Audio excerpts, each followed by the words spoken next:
what was the highlight for you? Oh, did I enjoy the UK trip? I can't answer that. Words don't really sort of describe how awesome that trip was. I mean, first off, it's the first overseas trip I've taken in at least 3 years. So, Wow. I mean, just getting on the plane again, just going to the airport. I mean, I won't count New Zealand as overseas. It's technically over the Tasman Sea, but you know what I mean. So yeah, first trip in years, and then I started JobAdder almost 2 years ago in July of 2020, and since then the team is more than doubled in size. It's gone from about 90 to about 250, and I hadn't met anybody overseas, right? I haven't met a lot of people here as well with everything that's been going on. So just to meet the team there, meet some customers, meet you, and just to hang out, go to the bar late, and have a few drinks, and then be in London again. It was amazing. That's fantastic to hear. And I'm feeling the same way. As you know, I'm in Australia now, and it's the first big trip I've done for a long time. And yeah, it was crazy. But I've realized how important it is to meet people and to reconnect in this embodied sense. I'm calling it now. Forget in person. It's the embodiment of this contact, which is really, really important.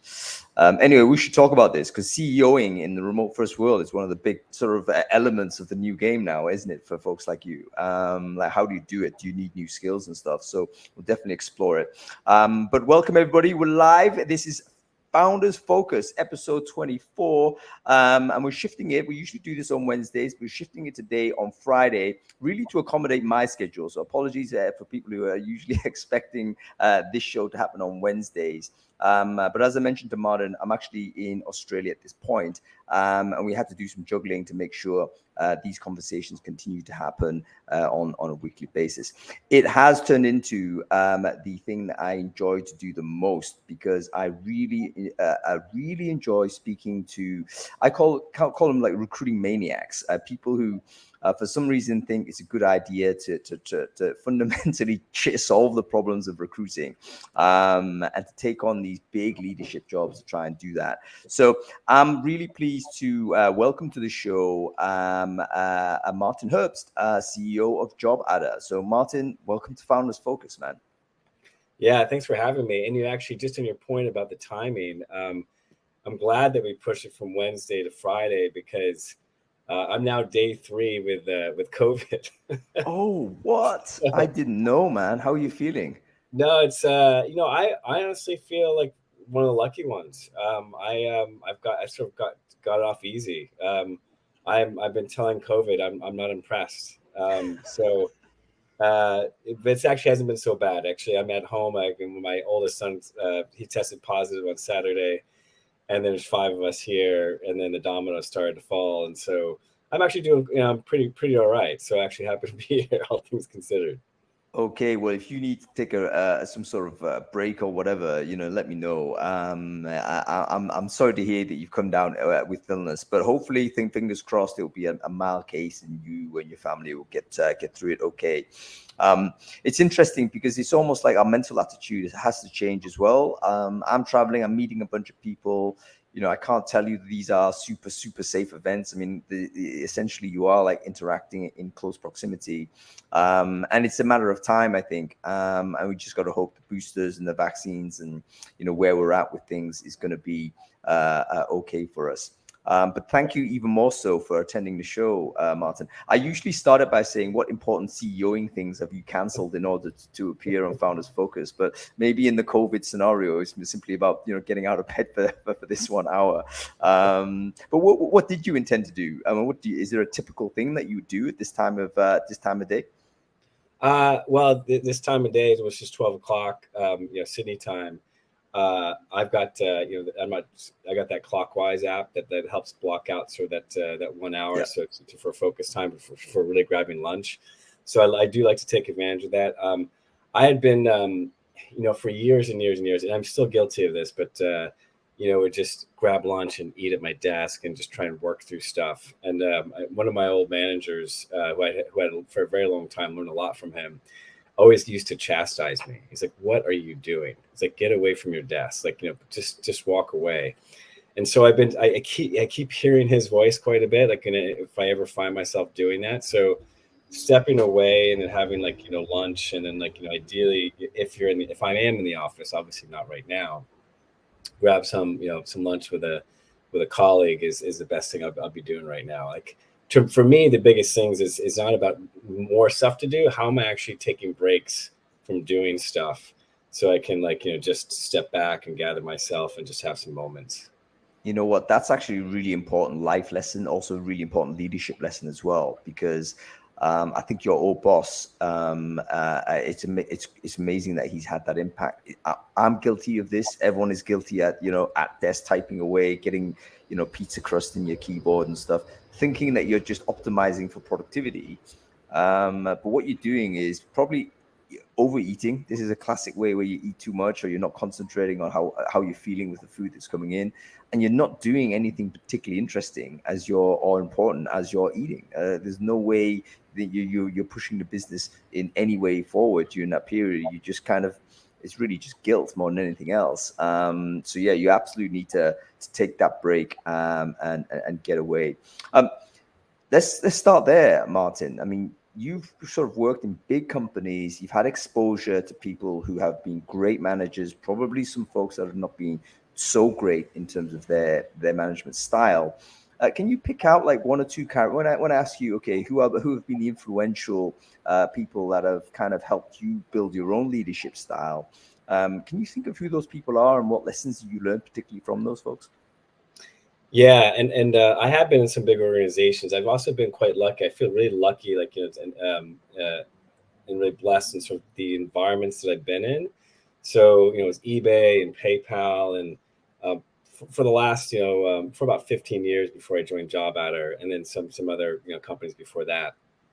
But typically, I've always been more in the startup part of the organization. That's sort of like incubation or anything like that. So have been able to have that nice sort of combination between, hey, lots of autonomy, lots of ability to have impact, to be able to run really fast, but then to get the kind of support from a larger corporate sort of structure and funding, et cetera. And what you do is I learned at least a couple of things. One is like how to move really fast, but then also how to actually manage stakeholders within a large organization. It's an interesting combination. But in terms of things that I've learned, yeah, I think when I have got like two faces in my head right now. This guy, Chris, this other guy, Malta, and one or two others. And I've got another face of someone else that I say wasn't a good leader. And so the difference between them, I think a lot is ability to connect and listen. I think that's a massive difference in terms of people I've looked up to. Is like how well they actually. It's not about the ideas that they have, like how much they talk. It's actually how much they are actually listening to you to understand things that you're trying to solve, and then helping you find the ways to be able to solve them. Pretty much like in terms of like leader as a coach, really essentially. So when I think about like the overall leaders who I find most inspiring is that why do they say certain things that resonate with you? Why do they say certain things that really connect with you? Because they're probably very good listeners. They have tapped into how people are feeling and what they're hearing back from customers or what have you, and they're able to capture that in a way that resonates, and then maybe shed some light on, well, hey, here's what we could do. It's next. Yeah, fast.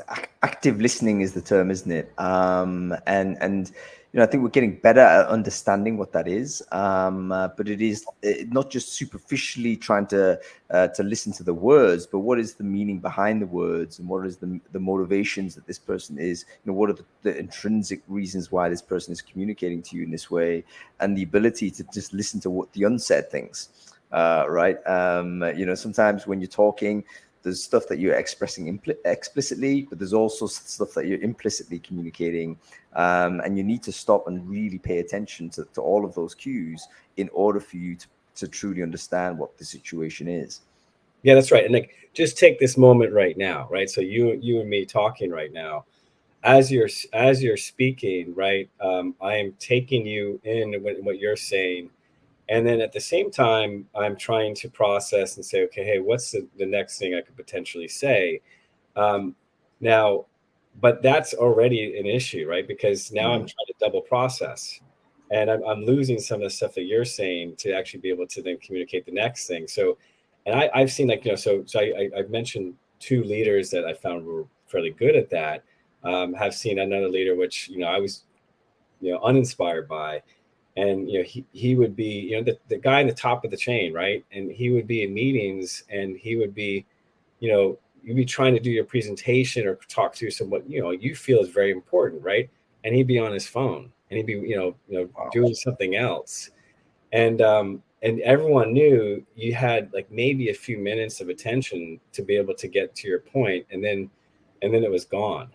And that's just demoralizing. But like, I think, just having to be able to capture yourself in the moment, be like, okay, this is what I need to pay attention to right now, like what you are saying, and focus in on that, and then eliminate the noise and the chatter that's sort of distracting you away from that.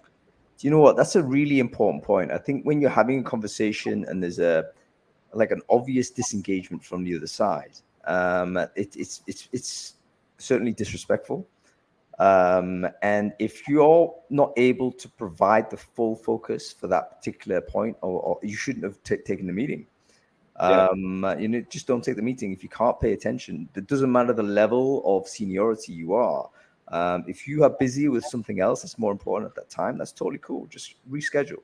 I remember actually, wasn't that recently, maybe a month or so ago, I had a call with somebody who came in, and they were actually asking me for a favor, and I was happy to entertain what they were saying. But during the course of the call, it was very clear that the person was other stuff on her mind.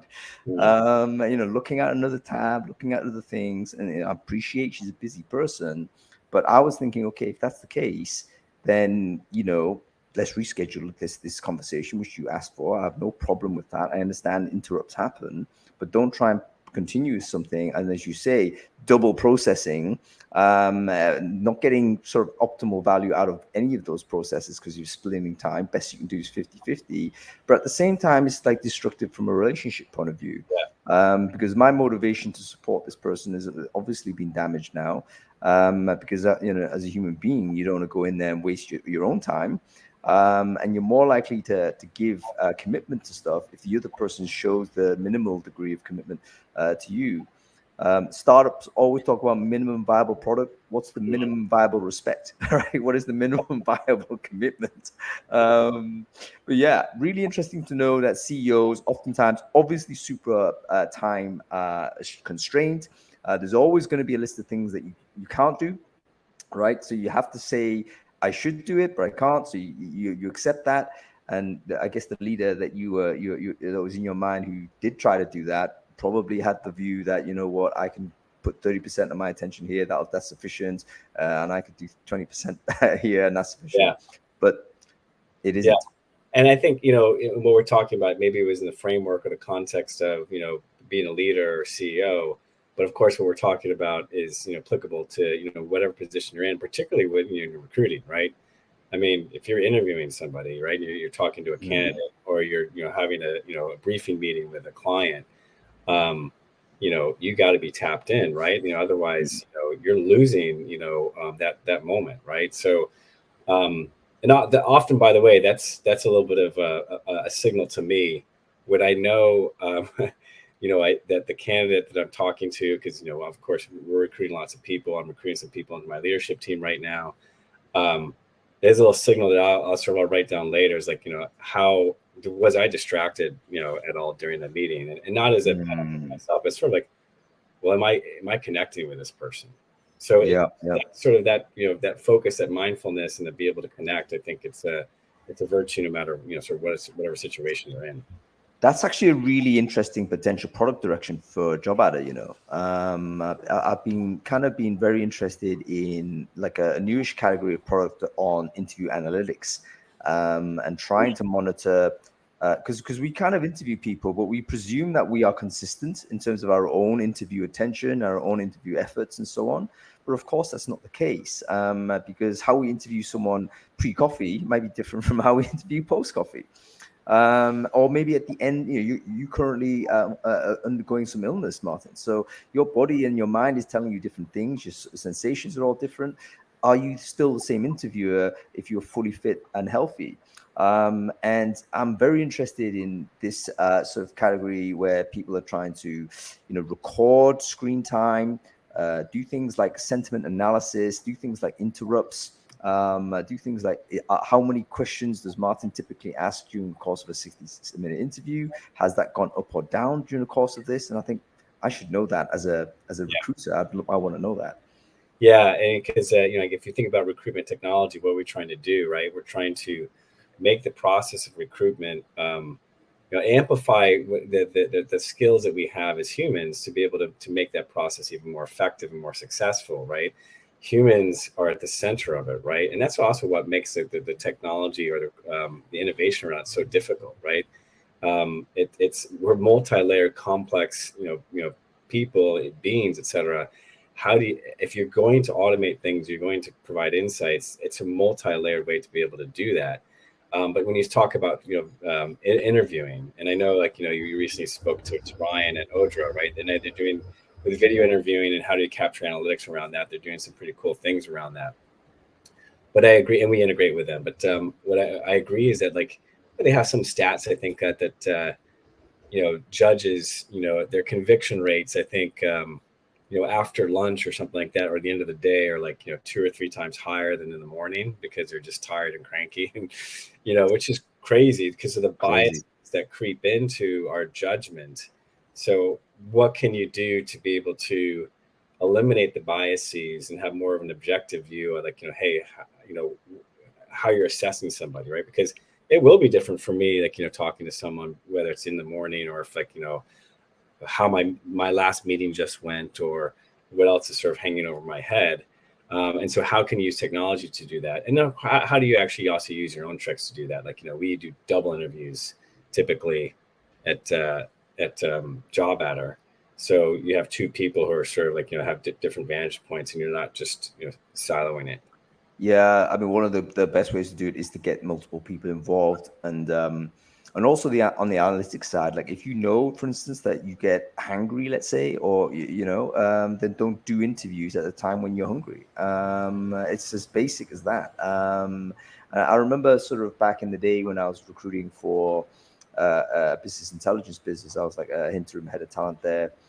We were recruiting software people super hard then, as it is now, of course. And I managed to hit a seam. So I ended up getting some amazing candidates, and I was packing the CTO's schedule with all of these great candidates. And in the end, I noticed he started cutting the interview short. And I was thinking, hey man, what's going on? Are these guys no good? And he just said to me, listen, I have to be honest with you. I have this deadline in front of me that's crushing me. We have to get this feature out. And I'm cutting these interviews because I don't have the time. And then I realized, holy crap, I've totally failed to understand that his capacity is not fixed. It's going to fluctuate based on the business. My job was to better understand that and make sure I'm not doing things that add to his interview load. But I think, again, technology will help us do that because we'll be able to figure out, okay, what is the capacity of this person truly? Not self-reported stuff, because we all like to say, sure, we can do it. We can do this extra interview. But if he's knocking people out because he's too busy to process it properly, it's a waste of everyone's time. We need to have more objective data on that. Yeah, and I think that's what also makes this space so interesting to me. Because as you know, I'm not a recruiter by background. Nor have I done a lot of, experience directly in recruitment. Although, I've done some e-commerce or classifieds that have, job categories and things like that. But that's what I find really fascinating because, we've got other technologies, right, that will help automate things that are more commoditized, like e-commerce, right? But humans can't really be commoditized. We try, right? We try to categorize functions and roles and skills and things like that, and categorize as much as we can. But humans are very complex and multi-layered and very dynamic, and it could depend on your birth order, your culture, the food you ate that day. So you got that, which is one thing to be able to understand as a human being, but then magnify that, okay, well, all the other stakeholders in the recruitment process. right? So you've got the candidate, and you've got the recruiter, or let's say internal TA. Sometimes you've got an external recruiter that you're dealing with as well, and then you've got the hiring manager, sometimes at the very least.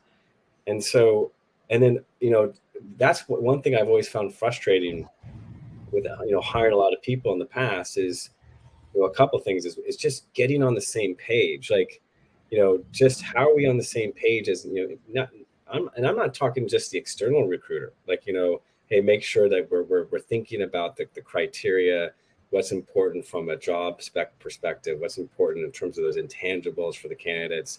But I'm also even talking about the internal hire or the internal TA, be on the same page with him or her. And so you can imagine, just like Chinese whispers, like the inefficiencies that happen if you're not all in this, singing from the same, songbook, right? It's so how do we use technology to get more in that sort of like on the same page, collaboratively sharing information across and being able to say, oh yeah, like now we're singing from the same song sheet. Yeah, and you know what? I think that the kind of open source style of work, which is kind of bled very much into mainstream now, is going to really help with that, because in previous times it was always one group of people coming up with some sort of information, documenting that, and then distributing that to another bunch of people, and there was an interpretive process there, because you just got this thing and you had to read it and try and figure out what that was, and you do something with that. And the more links in that chain, and before it hits the candidate, right, the more links in that chain, the more washed down it gets. And as you say, it's a Chinese whisper scenario. You have a different story from the origin to the end. And, no surprise, the candidate ends up being disappointed, or you get disappointed in a candidate, and so on. But a more collaborative way of doing it, I think, maybe the best way. Just as a thought experiment, probably most people would agree is good practice to jointly create the job description with the hiring manager, in a collaborative document. Let's all put our stuff in together. That's a good idea. But how about we open it up to the candidate community? How about we have a situation where you address the candidates saying, hey, we're building this head of go-to-market sort of job. We think we need this, this, and this. What do you think? And then have them contribute to it. That might be a good way to start getting what you want close to what the market thinks is available. Yeah, that's interesting. That's a twist I haven't heard yet, but that totally makes sense, right? Because I think we have often, as whether it be recruiters or leaders or hiring managers, like we're time poor, and we're trying to control things, right? But then typically, we know we don't have all the answers. So how can we actually crowdsource that? How can we open source that? And I love like the fact that you use that Google Docs, metaphor analogy, right? So how do you Google Docify the recruitment process, or Sockify the recruitment process in a way where you're open, so you can edit things real time, et cetera, and to be able to get on the same page. Because I think what we at JobAdder, I think, have done pretty well is that we've automated certain processes from the very beginning, of course, starting with job posting to multiple job boards. But then how do we actually continue that within for the recruiter? But then there's all these sort of connection points and automation points, with all of the other stakeholders. So, as we go more for the hiring managers and getting them on the same page with the internal recruiters, and then, with the external agencies as well. And then, yes, with the candidates, right? Because going back to your first example, right, when you hit that seam, that was a good way of saying it. Like, you just all these great candidates. And then, the CTO was just cutting them short because he had a deadline. Like, how bad was it for those candidates, right? Like, when they're all stoked about the potential job and getting cut short because of something that could be totally handled in a better way. Yeah, there's so many better ways we can do it. And as you say, Martin, I love the fact that you're kind of leaning into the idea that there's a lot of human sort of the human factors are still prominent. I mean, technology needs to be very aligned with how humans behave, because fundamentally these are human process issues more than anything else. Martin, let's rewind back the clock. When you started your career, was business leadership sort of very clear in your mind when you were young and coming into the world of work, or did you have a different vision, or was it always going to be this way as you were going forward? Yeah, I'm just laughing because I think maybe we all do that. We look back and maybe a year ago, maybe 10 years ago or 20 years ago. And we said, wow, how naive was I? I think trying to come up with a abridged version of this, right? Because we could be here for a long time, and let's just keep pontificating. But so when I didn't really know exactly what I wanted to do, when I was, went to university, I had good role models, right? I had my dad, who was, he worked on Wall Street at one point, and then he went to work with a friend to run a business, actually manufacturing. And then I had an older sister who also went into Wall Street after doing economics at an Ivy League school. So I had to, these are my role models. These are people I want to go after. That seems like right. And I grew up in New England, in the States, and it's just this is in the 80s, right? And then going to the 90s when I graduated high school, early 90s, and I just kind of followed the herd, right? If you wanted to, if you essentially do what more successful people were doing, you studied economics or finance in university, and then you went into banking. That's what I did. And then I just didn't learn what I wanted to be more until, I had ideas, I had benchmarks, but it was just about going through and actually experiencing work itself to then start to realize, oh, wait, I don't really like this. What about that?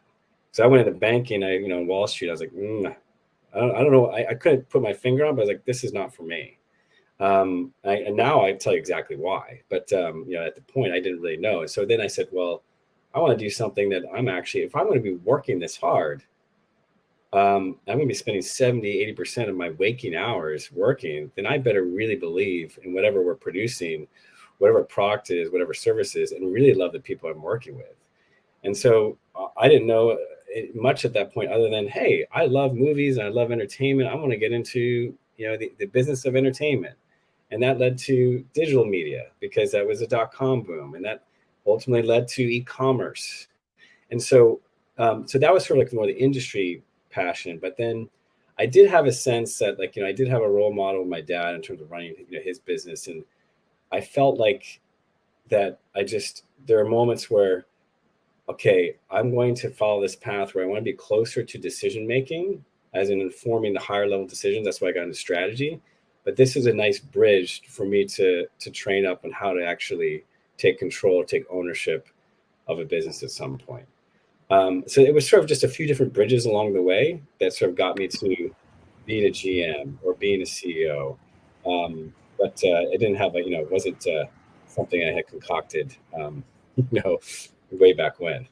It's fascinating, Martin. I totally resonate with your early journey. My journey also, you were kind of all in a, as you say, herd follower. I was in the herd, go to university. That was obvious I was going to do that. Get a white collar job. It was kind of obvious I was going to do that. Whatever it was, it didn't really matter. You're on that middle class track or whatnot. Work hard, 20 years, whatever, hit a partnership or whatnot, and that's you. And yeah, I'm very pleased it didn't go out like that. But I just wonder how many people do end up doing it, and because they're smart and diligent and what have you, and they actually are successful, but it may not necessarily be the optimal thing that they're there for. And I do know a lot of people that are in this. They've been a lawyer for 20 years, or they've been an accountant for 20 years, and so on.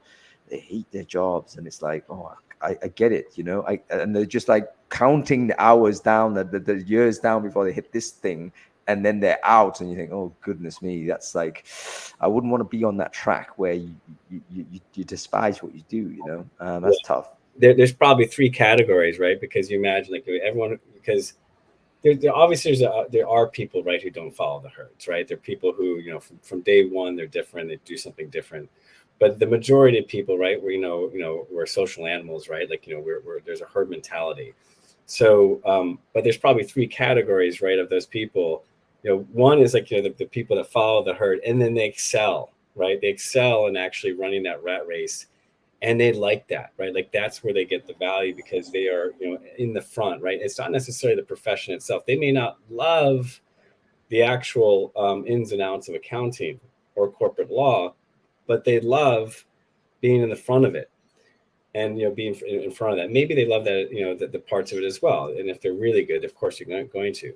You got the second category who also excel, well, probably first category is they love it and they excel. Second category is they don't love it, but they still excel and it pays their wages. Yep. And then you got the third category, which is where I started off in finance, where it's like, I'm not good at it. I got to, or don't like it. I got to do something else. You were lucky, Martin, because you might have been second category, right? You might have been slightly better at what you were doing. And that might encourage you to have persisted, and you might have just ended up being like a mediocre banker, let's say, and then grinding away in that huge middle gap of people, and and doing okay, but not really thriving.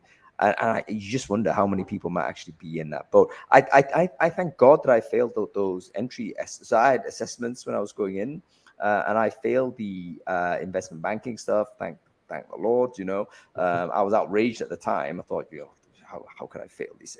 But now I look back at it and I think, you know what? God dealt me a good hand there, because I was not suited for that environment. And that was very clear. It's clear to me now.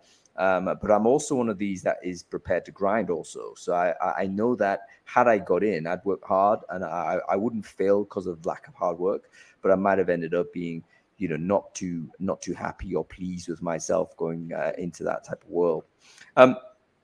It's interesting that you understood that strategy was a pathway, though. So once you got into the world of work and understood how things were happening, why did you? It seemed that then that's when you started to, if you like, design the career path a little bit more. Yeah. What sort of things that did you understand you lacked that you wanted to fill in order to move forward that way? I wonder whether that might be interesting to explore a little bit, in case we have any kind of young business people or young entrepreneurial types just listening into this. Yeah. Well, if I go back to that period of time when I decided, I followed the herd into finance, and then ironically, and I'll tell you why it's ironic, I sort of, didn't follow the herd into business school. The reason why I say didn't follow the herd into business school, as in, yes, going into business school or graduate school is sometimes a herding kind of stage. But typically when you go to business school, you're going into a profession like finance, or you're going to, banking or consulting, at least, in the States and in New York where I was. And I went to actually get out of finance. I went to get, into essentially media entertainment, which I was quite interested in, and technology as well kind of came in, just sort of by virtue of being interested in media tech, particularly media entertainment at that time. And I realized, how then I started to think, well, the best way for me to enter into this industry, right, is to use my skill sets. What can I bring, right? I'm not a creator, right? I'm not a content creator. I'm not someone who's in the business or has relationships, but I can think maybe it's about applying sort of business strategy to help a company think through things. So I did consider going to consulting. Actually, at the time, I had a consulting offer that wasn't pulled away because the 2001 sort of bust. And then I was able to land a job into an internal strategy team, actually at LexisNexis at the time, and that lasted for a year. And there was a reorg, and then I ended up at Dow Jones on the Wall Street Journal Online. Basically, I was doing strategy for Wall Street Journal Online. And the reason why I just went for it is because, well, hey, how do I get in? How do I get into the industry? And then also, it's just also, I love thinking that way. I love thinking about big problems and how to break those down and how to communicate that and get people to organize against those problems. Like that, I love doing that. We had a call earlier this morning. We were getting a bunch of leaders across JobAdder with one of the problems that we're dealing right now. And I just love laying that out and saying, here's what it is. Here's like the framework, guys, and I'll give you ownership because we're all in this together. So that to me just felt like a natural way to sort of get into, if I can figure out the strategy bit, then I get closer to how decisions are made. And then maybe I can get into a role where actually I can make those decisions. And honestly, you read all these books, whether it be Malcolm Gladwell, Outliers, right? You realize, success is, it's grit, it's talent. A lot of it's circumstance, right? It's being in the right place at the right time. And when I went to eBay for a strategy role, I had the opportunity to step into a general manager role for a startup business, to run, the classifieds business in the US. And so, I lucked out to be able to walk through that door after I was doing strategy. You know what? It's really interesting you say, and yeah, I think I'm totally with Gladwell that we have to accept that the distribution of opportunities is often random. But at the same time, it seems to me that your strategic thinking helped you increase the chances of those random hits. And I wonder whether, and there's been some evidence about people like researching, like, how do you get lucky? Because it seems to be certain people are fortuitous. And, why is that? And it turns out that they're just more sensitive to opportunities. And they create circumstances of that are non-designed, but they put themselves into circumstances where those opportunities are more likely to happen. And I think your reading of the dot-com boom and the beginnings of this emergent sort of future, and again the thinking of like getting into that, like just land there into this big boat, into this big new industry. Good things are going to happen if you're in that space. That in itself is good strategic thinking. And in fact, it's again, it resonates a lot with me, Martin, because it's basically the only strategy I do is that. I mean, I kind of accept my competence level is like, I wouldn't say mediocre, that's false modesty, but I'm certainly not great at many things, right? So I think I'm pretty good at most things, but not great at exceptional stuff. But what I think I am pretty good at is looking at where the big movements are, and just making sure I'm sort of positioned a little bit ahead of the wave. So the wave's going to carry me there. So I kind of visualize myself as a poor swimmer, but I know where the tide is. It's like, just go. The tide's going to carry you to shore, man. That's the way it goes. Yeah, But that's let me jump in on that, because I'm so glad that you used the word wave and waves, and I'm going to take that. I'm going to take it very literally, because there's two elements that I wanted to pick up on there. There's the one is what you said in terms of applying strategy to be able to sort of get into the direction you want to go to, and the other is more of an attitude, which is around, like we say, presenting yourself to opportunities or finding opportunities, right? And if I look back at how I'm wired a bit, maybe I built this over time, is that I just love challenges, right? So, and I love to be able to go up against something, get knocked down, and try again. And so, being in Australia, of course, from the States, my wife and I and the family, if we've taken up surfing, it's like, you're going to be in Sydney, like, why would you not surf? It's kind of like my mentality. It's like living in Switzerland and not going skiing. So we took that up 4 or 5 years ago, and I love it. I'm absolutely hooked, and I'm not that good, but I love going out there. And like, I realized, like, we had this massive swell that was coming through last weekend, and huge, like just massive, like 10, 15 foot waves. And my wife's like, do not go out there. And I'm like, well, I'll just, I'll be safe. But I couldn't, like, if whether, I just can't help it, right? I have to, if there's something there, I just love to be able to just throw me in there, right? I just want to throw myself in there and see what happens. And I'm not crazy, but I just, it's maybe the adrenaline or whatever it may be. It's like, I like to be able to try something, and then, I don't like to get knocked down, but I like to be able to get back up and then try it again and sort of figure it out that way. So maybe in some cases I've done that, with too much blunt force, where I'm not thinking through things ahead of time. But if you do combine both, where you see the trends are going, and to find what's going to be successful, and you just give it everything, that's a good combination. Maybe that type of experimental attitude is also a key component of being a successful business leader. Where you're prepared to get close to the edges of comfort zone, right? You need to push against that edge, and expose yourself to vulnerability, getting knocked down, for instance, but then have the confidence that getting up is something you're going to do. And I think where people don't sort of experiment is where they fear not being able to get back up again, and they doubt their own resilience. But the truth of the matter is, most people do get up. Most people can get up, and that needs to be like you need to test that so that you kind of build the confidence that you can do this. Is the thing that makes you do it, and it's one of those, it's I guess it's another perspective of where failure is the key ingredients to future success, and it's to understand that actually you need to just lower the anxiety level of failure. So in other words, it's just another opportunity to figure out the problem, and you figured out that's not the way to go. Can you even repeat the failure? Sometimes it's useful to say, is my analysis of the reason why I failed correct? Let's test it again. I'm going to do these things, monitor it, and does this guarantee failure? If it does, great, tick a box, because you know that's definitely something you shouldn't want to do, and try something else. Yeah, I think saying celebrate failure and actually being able to do that is very different. And so how do you do that? Because with the idea of being celebrating failure, it means that you're trying something, and that with that failure comes some kind of learning. And so at my old company, what we do is every Friday we would have some kind of showcase. It was a great way to end the week, right? We'd have 3 p.m. beer o'clock Friday. Beers come out, everyone gets together. We show essentially what the engineers or product managers are either working on or just released, right?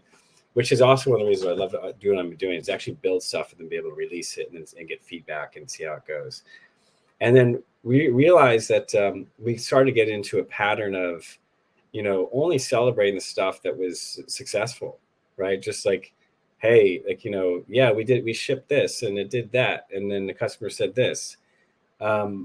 Versus, we realized, well, hey, what about actually celebrating some of the failures that we did, or things that we tried, but not the failures themselves. Yay, it didn't work, but actually the learnings that we got from it, right? And just to be able to walk through that process. Remember the first time we did this, it was hard. It was like this weird, awkward moment, right? Where I remember the product manager at the time, Mike, he was talking through it, and he didn't have the energy for it, right? It's a different energy. And you're sort of forcing it a bit, but it sort of was a bit of a breakthrough where you just say, hey, you're celebrating the fact that you tried and learned something. And I think that if you do more of that, then it starts to create that culture of experimentation. Yeah, and oftentimes it's about having fun with it. You not that these things are jokes, because they're obviously serious work, but you have to have a sense of humor about something that you didn't pull off in the way that you wanted to have happen. You say, hey, look, this is not, do it with a smile, and that helps you change the perspective on it, and you're not catastrophizing over something that didn't work out, but you're trying to figure, okay, we've learned these things as a result of this. And as you say, it's not about celebrating failure per se, because that can obviously, we don't rejoice in the fact it didn't work, but we should rejoice in the fact of the courage to do experimentation, and that you're still standing, you're still repeating and keeping going. Very, very interesting. Okay, let's move on to talking about running this ship currently, Martin. How is recruiting technology business different from e-commerce and media? I mean, are there any key differences from the CEO's job from running a different type of business? Yeah, I mean, there's lots of differences, but there are also lots of similarities. I mean, it would be weird if I set up here and said, yeah, recruitment is exactly like e-commerce. But let's actually start with the similarities, right? In terms of, and then we can flip it, because the differences are more obvious. And there's probably two aspects, right? One is actually, so what I'm doing, with JobAdder is very similar to what I've done before, which is building a technology or a product for end users and trying to make that amazing and provide an amazing level of customer support. Those are fundamentals.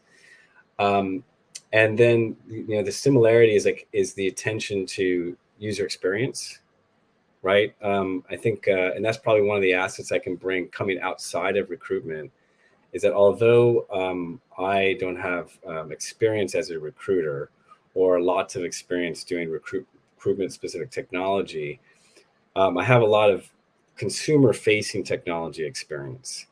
And with consumer facing technology experience, there's a lot of discipline around the user interface, around the user interaction, how you're reducing friction and simplifying things as much as possible.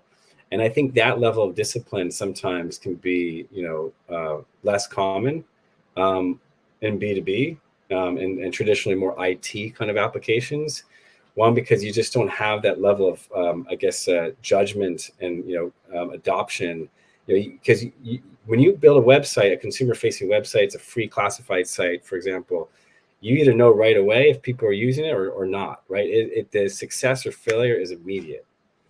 When you're doing B2B and SaaS, you can hide things with a demo, right? And you can get that, that product in, and then then you've got a user. But so that discipline of actually making the experience really, really seamless and smooth, et cetera, I think that's where the similarities can be, closer together. Like, hey, we should provide an experience for recruiters that is amazing, as simple, as intuitive. It just, we're one step ahead, right? We can know the next thing that you need to do and to be able to get you through there. So I think that's sort of, one overall sort of, overlap that is there. The other thing I was thinking about this too, differences between e-commerce and recruitment, I kind of touched on it before, is that e-commerce is kind of commoditized in a way because you can categorize and you can automate certain things around things, right? It's a marketplace. So you've got buyers and sellers on one side, and you've got things that are exchanged, and that those things could be it could be books, it could be shoes, it could be TVs, it could be houses. Humans are much more complex, right? And that's where the differences lie in, and that's where I think you have lots of fears of disintermediation in the industry, right? Lots of fears like, hey, technology is going to disintermediate you. Recruiters will never be disintermediated because it's a human to human interaction that's so important. Technology will only sort of improve that interaction. So I think you think about why Amazon first got into the first category it got into was books, right? Because it could be easily categorized. All of it had essentially the right kind of, can't remember what this is called, the ISBN or the barcodes to be able to be scanned, and then it sort of worked its way from out there. Recruitment, I think, is really different in that it's about actually assisting a very human relationships and sort of the transactions around those relationships. Last probably thought on this, because I can go many different directions, is that one of the other similarities I see, because I have a marketplace kind of mentality, is that I often think about recruitment is about matching, right? So at the end of the day, you're matching companies with candidates and candidates with jobs and companies. And so there are inherent marketplaces, throughout the whole process. There's the actual, demand for the job and supply of talent, but there's also other marketplaces or matching areas that we can actually take advantage of. And we just talked about some of them in terms of how we collaborate. But what about agencies working with other agencies and sharing candidates and sharing jobs to be able to fill those roles? What about companies trying to go out there, and if they're looking for potentially their next recruitment partner to out there, how matching with that recruitment partner that's going to best fit for them. So there's lots of sort of overlaps and similarities in that way too. Oh yeah, I mean the last point I think is super interesting because supply selection how do you know? I mean, I get this asked all the time on I would say daily basis. People ask me, hey, I'm recruiting in this country, no idea what to do about it. Can you recommend a supply home? You know everybody. I can't help. I literally can't. I don't know. But some sort of way to sort that out and be able to say, you know what, this company seems to be the one that is suitable for your needs right now. That's a whole new product set. It's a whole new product, marketplace product that could be very useful to deal with. In fact, actually, Jonathan Romley came on to Founders Focus a couple of episodes previous. Is building something along those lines. So yeah, there's all kinds of as you say, marketplace issues going on. Really fascinated to hear about your consumer sort of experience as well, Martin, because it is true to say we are all consumers and we've all been trained at a certain level of expectation of our online experiences. And I know a great deal of the frustrations that people have in recruitment as either candidates or recruiters as users of recruiting software is that they're bringing their consumer level expectations to sometimes old products and legacy products that really didn't even think about UX or UI or certainly not user experience, when they were building this stuff. And you'll be amazed that some of this old technology is still getting implemented today. I was so I went to an event yesterday, Talentpalooza, brilliant event. And I was speaking to some folks who were working in education, I think, over in Melbourne. And they were saying, yeah, we just completed our installation of Taleo. And I was like, no disrespect to Taleo, right? But it was like, what?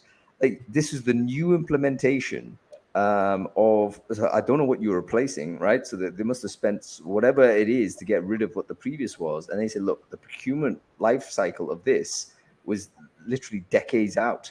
So by the time they actually make an innovative decision to the point where it's implemented, it's already probably obsolete. So it's crazy that there's this time lag in different sort of industry sectors and what have you. And like I say, big opportunity for companies that are able to prioritize the usability of their software.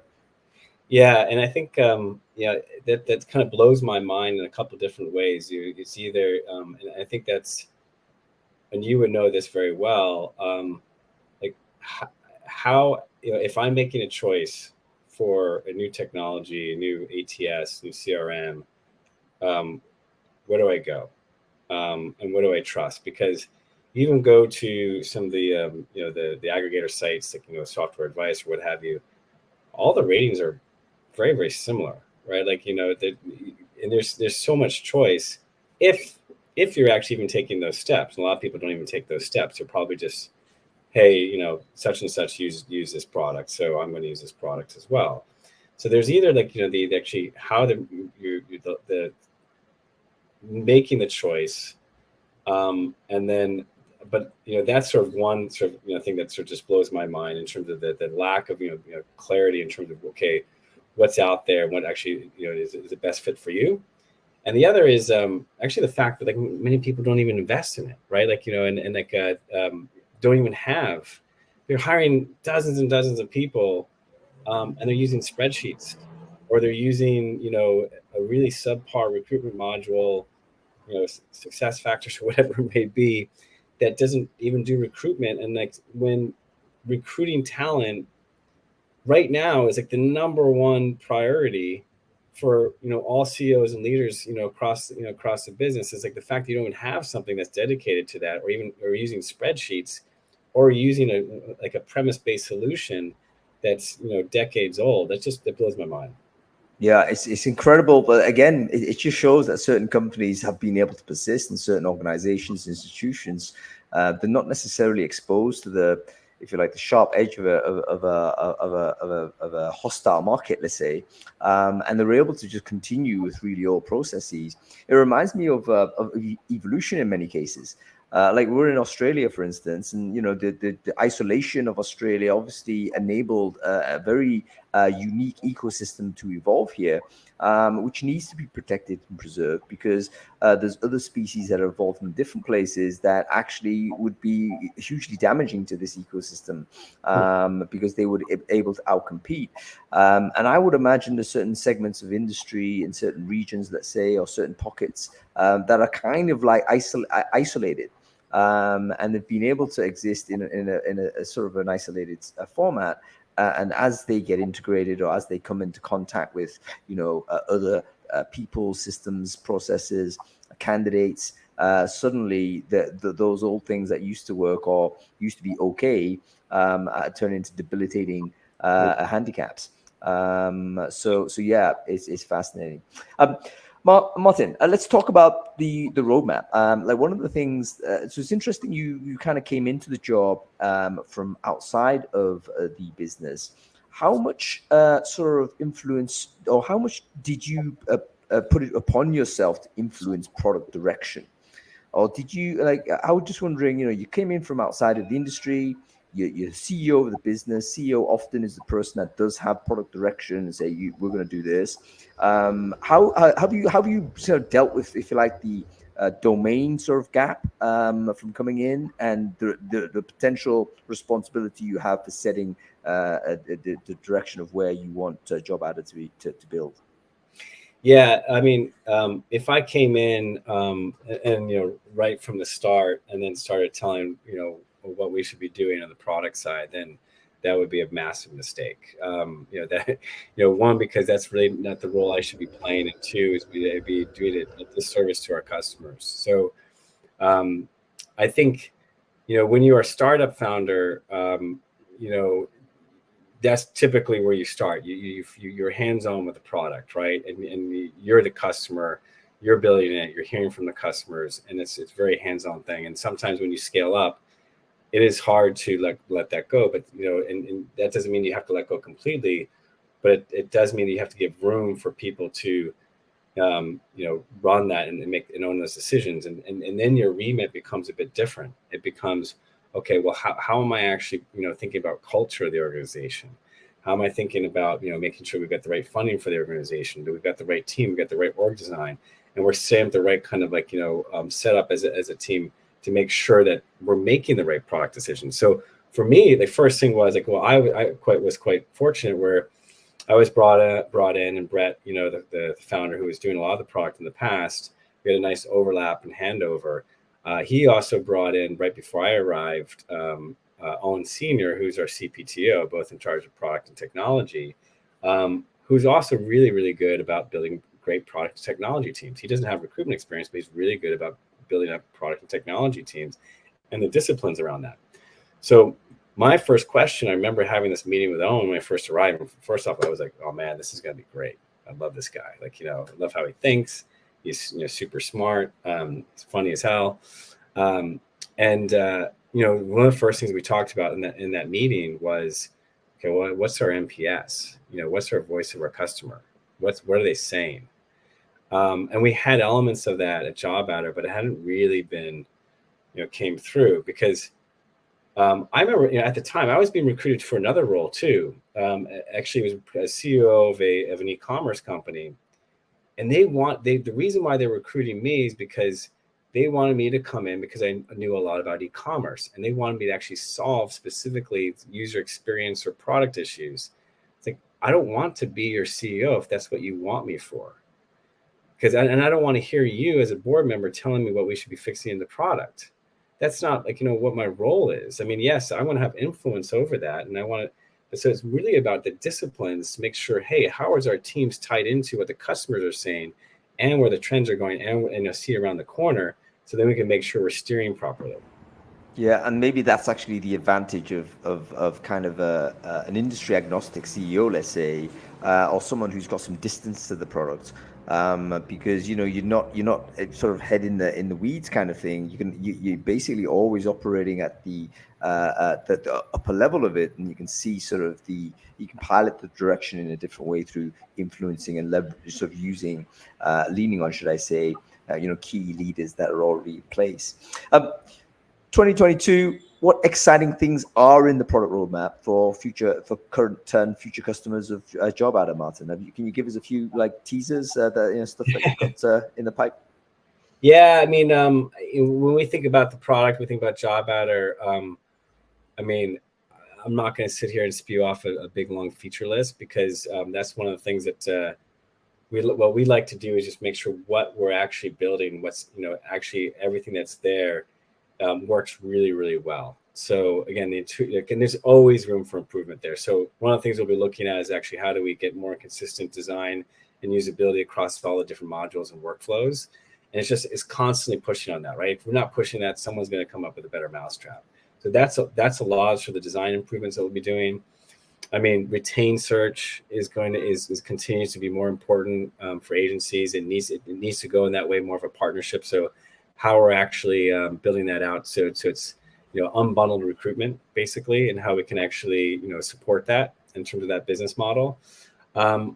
So we think about our core product and what we do there. So those are a couple of big ones, and then we also think about, okay, well, we're part of an ecosystem. We have an ecosystem around us, so we're doing tons of stuff when it comes to integrations, right? Because if you're within a company and recruiting, how you're integrating with all the other systems needs to be work really well. So we'll do integrations with Bamboo HR.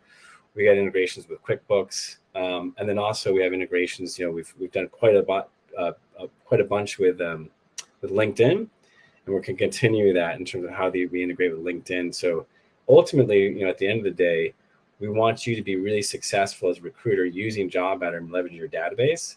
And making sure that you're surfacing the candidates that you want, that you need to, and that you're not going externally and paying externally, But where you can actually have those integrations, whether it be LinkedIn Recruiter or here in Australia with Seek Talent Search Connect, we want to make that super easy so you can be more and more efficient. So those are the few of the things.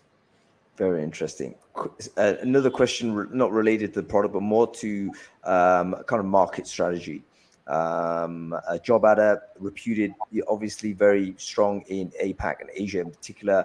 The need is obviously to break out of that and make sure dominant positions in other parts of the world. What's the go-to strategy there? What can we expect to see from JobAdder from a noise making perspective in next year? Yeah, I mean, our core is and always will be the smaller agencies based here in Australia and New Zealand. However, when I came into the business, it was pretty cool to see that we started to get like this traction in other areas, not because we said, hey, we're going to go there specifically and start to do this, but we actually had recruiters just bring JobAdder with them. So we had a lot of British recruiters come to Australia, right, on expats. You go to an agency, use JobAdder, they brought it back with them, right? So we've seen a lot of that, and so we've actually built up quite a bit of traction momentum, as you would know, in the UK. We've seen a little bit of pockets of that in North America as well, particularly in Canada, and across the States a bit here and there. So we're just amplifying that overseas reach, particularly in the agency side, and a little bit on the in-house side. We've also had lots of success, again, with recruiters going from the agency side. They love it, and they brought it in-house. Like, we haven't actually said, hey, corporates, companies, in-house recruiters, here's JobAdder. They brought it inside with them. And now we're following them, right? So, okay, hey, how do we improve that? How do we get more of the hiring manager functionality to be even better? Like, that whole sort of those flows across those stakeholders that I mentioned. So that's the second big area. And then just as we sort of work up that food chain with the smaller agencies to the bigger agencies.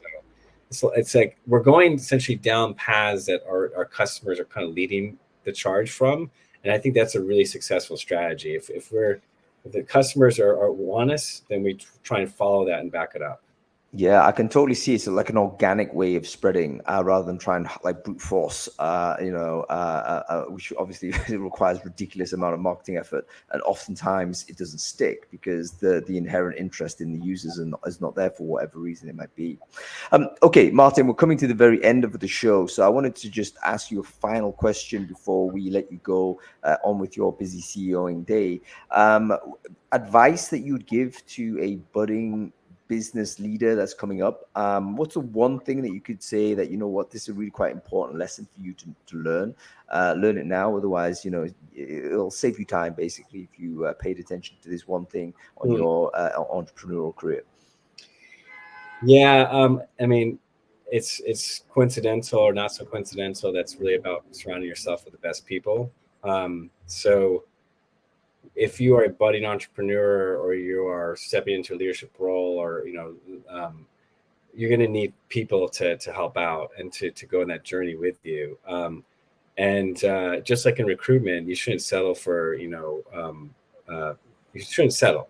You need to find somebody who's amazing, and then maybe that person is amazing. They thought it was amazing. It comes in and it didn't work out. And you do your best to be able to coach that person or that team, but then you can't settle for that either, right? So where I've made, I think, and this is often I trade notes with other leaders or CEOs, like it's the same. It's always the number one thing. It's like not letting go or moving on from people on your team soon enough, so you can sort of build the right team. Yep.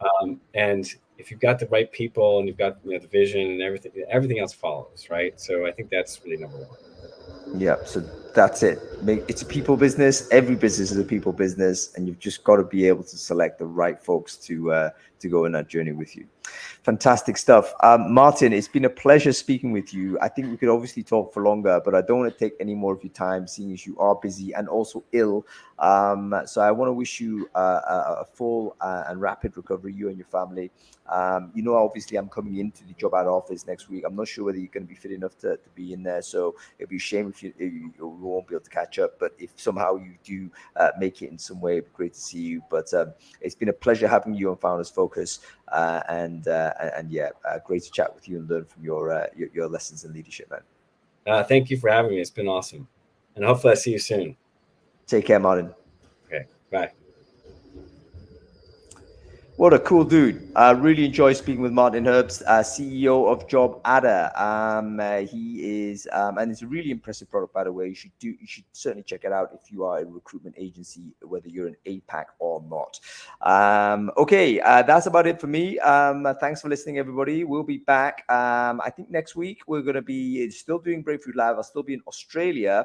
And I believe I will be speaking to Dr. Richard Claydon. He is, I think, one of the most innovative writers and thinkers on organizational culture and organizational design. We're going to be talking about leadership fit for a remote first world. It's going to be a one-to-one conversation. I promise you it will be worth your time.